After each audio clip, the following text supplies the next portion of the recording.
Hello and welcome to the Union Pacific Railroad Geneva Subdivision. Today's video is a product update on two products. The first is the N-Scale Gunderson 5188 cubic foot covered hopper by ScaleTrains, and 53 foot and 40 foot container chassis kits from nscalekits.com. We begin with the Gunderson 5188 cubic foot covered hopper by ScaleTrains. This is the packaging that it comes in. This has the information on the ends as normal for N-Scale kits, or N-Scale cars I should say. Some prototypical information on the back. Can't read all that, but it's pretty well protected. Once you take the sleeve off, then you have the jewel case that contains the car. And this is a pretty typical N-Scale wrapping. Got some plastic inserts to protect the car, and then a plastic covering for further protection, and then you have the car itself. So this is the 5188 cubic foot Gunderson covered hopper. Overall, it's got extremely fine detail. Has the etched metal walkways. A lot of fine detail on the ends. You can see a coupler cut lever there on the ends, and there's also a air hose. As you can see, body-mounted couplers, that's always a plus. I've gotten myself to the point where I don't even buy a car unless it has body-mounted couplers. Again, you can see a lot of really good detail on the end, fine detail. Here's a little bit better look. You have the little tiny walkway there above the coupler, and the stirrup is extremely fine. That's probably one of the most to scale stirrups I've seen on an N-Scale car. So it looks very good. The coupler, as you can see, is the type that has the spring on the end. I cannot think right now what the name of that particular coupler is, but I have to admit it looks pretty chunky compared to all the other really good fine detail. Again, you have the air hose with a end painted silver, a lot of detail right above the truck there. The wheel sets are metal, which is always good, and you can see the couplers couple quite well together. A little disappointing that the one on the left is lower than the one on the right. That should definitely not be the case. It should be exactly the same. These cars cost $32, which is on the high end for N-Scale cars. So you expect to have everything perfect.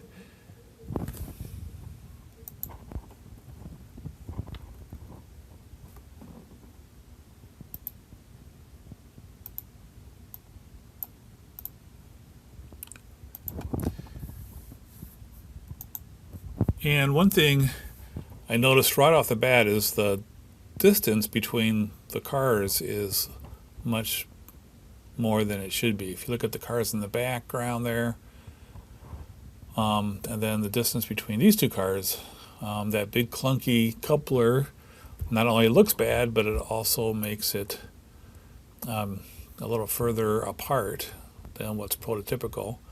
As you saw, it coupled up nicely with the KD coupler on the BLMA car there on the right hand side. And again, pretty disappointing that they're so far apart there. You could probably solve that pretty easily by replacing the coupler with a KD coupler, or ScaleTrains coupler I should say. But to be honest with you, when you spend $32 on a car, you don't expect to spend more money and time replacing couplers there. You can see the spacing on the BLMA compared to the spacing on the ScaleTrains. I get a nice close-up look. So definitely not a positive for the ScaleTrains. Difference on the mounting of the etch metal roof walks there. The BLMA, as you can see, there's the metal is holding you have metal supports, whereas on the ScaleTrains, I'm not sure if that's painted metal, but the supports look a lot finer on the BLMA than they do on the ScaleTrains. You can see a difference in the couplers. None of them look, neither one looks that prototypical, but the ScaleTrains couplers definitely looks a lot clunkier than the Microtrains coupler. Detail there, actually here you can see the difference in size. Microtrains on the left, clunky ScaleTrains on the right. Again, the stirrups on the ScaleTrains is much finer than that of the BLMA, but actually, if you look at the ladders, the steps of the ladders, the BLMA, on the other hand, is much finer than what you have on the ScaleTrains. And then another difference is that the BLMA does have the blue painted on the trucks, so that looks a little bit like more detail. Also, the BLMA actually has printing on the trucks as well. The wheel sets are pretty equal. The tread width and so forth are pretty much the same on both. And here we have a roll test then, to compare how they roll together. And I have to say, the ScaleTrains rolls very, very freely, lots more so than the BLMA. Actually, I think this is an Atlas edition of the BLMA. It rolls freely, but not as freely as the ScaleTrains. And ScaleTrains rolls pretty well. Oh, gotta get it connected up here. So overall, I would give the ScaleTrains A-, maybe even a B+. But overall, it's a very nice looking car, good details, a lot of good end details, free rolling, sharp printing. You can read all the printing even up close. So looks very nice. The coupler is definitely a drawback. And when you spend $32 on a car, you expect it to be an A+. So would I buy some more? I'm not really sure. Maybe I would. But right now I would give it a B+ / A-. All right, the other product I am reviewing today is the N-Scale Kits 53-foot and 40-foot chassis kits. And they have 20-footers all the way up to 53-footers. So here's the packaging that it came with. So I'm kind of opening these up for the first time. There's 3 chassis in each kit. This is the 53-foot one. And as you can see, they're cast pewter, I believe, or some kind of metal.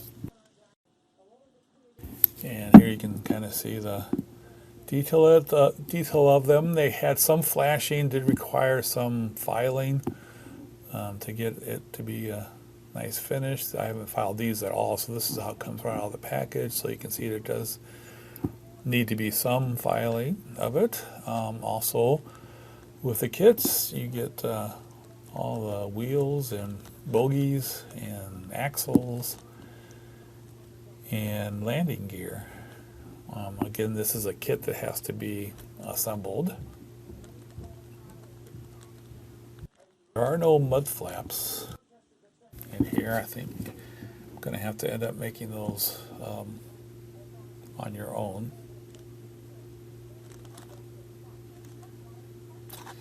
Hey, here's the documentation that comes with it.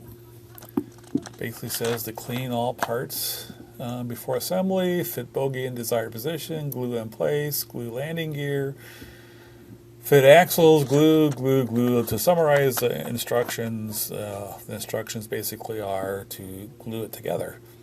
If you look at the last sentence, it says mud flaps are easily made from paper or thin styrene. So you're on your own for making the mud flaps. All right, so here's the assembled bogie that I put together. It wasn't too difficult. I have to admit at this point that I am not the best kit builder, especially some of these more challenging ones. So I always take that into consideration. Here they are painted. I painted the bogies black and the wheels or the tires gray. I left the spokes the same. For the mud flaps, I did have some of etched metal mud flaps on hand that somebody gave me a long time ago. Those are not available anywhere. Here's the kit put together with my limited skills as a kit builder. It looks pretty good, I think. Not too bad. Looks a little rough in places. Here it is from a little different angle. I did not paint the landing gear, so I need to do that. I haven't really decided what color I wanted to paint it. For the landing gear, they do give you two options for the landing gear. One's with it up if it's being pulled by the other one down if it's setting by itself. Here you have a comparison to, I think these are Deluxe Innovations chassis that come already made, built and put together.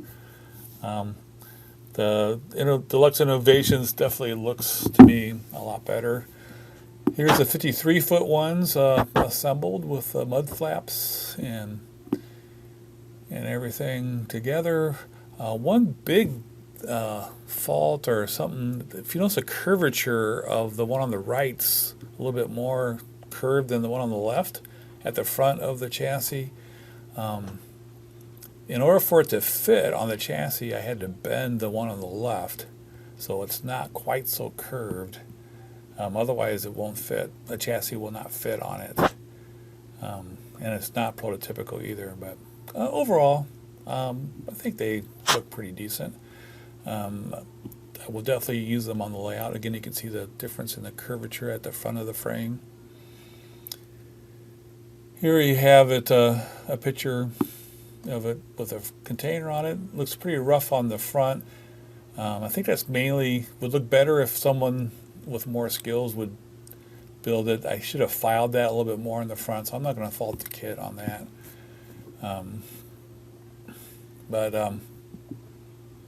Overall, I would give this a B for this kit. Having to do the mud flaps on your own and the curvature of the frame not being right, and kind of a rough looking kit, but I think it's still worth it. They were $21 for each kit, so about $7 per chassis. So actually, it's not a bad deal for $7 a piece for B. You know, but in fact, since it's only $7 a piece, I think I'll give it a B+. Thank you so much for watching this video. There's a poll here I'm putting on the screen. Vote which of these you think are worth buying for the money. The ScaleTrains for $32, yes or no, and then the kits for $7 a chassis if you think that's worth it. Thanks again so much for watching.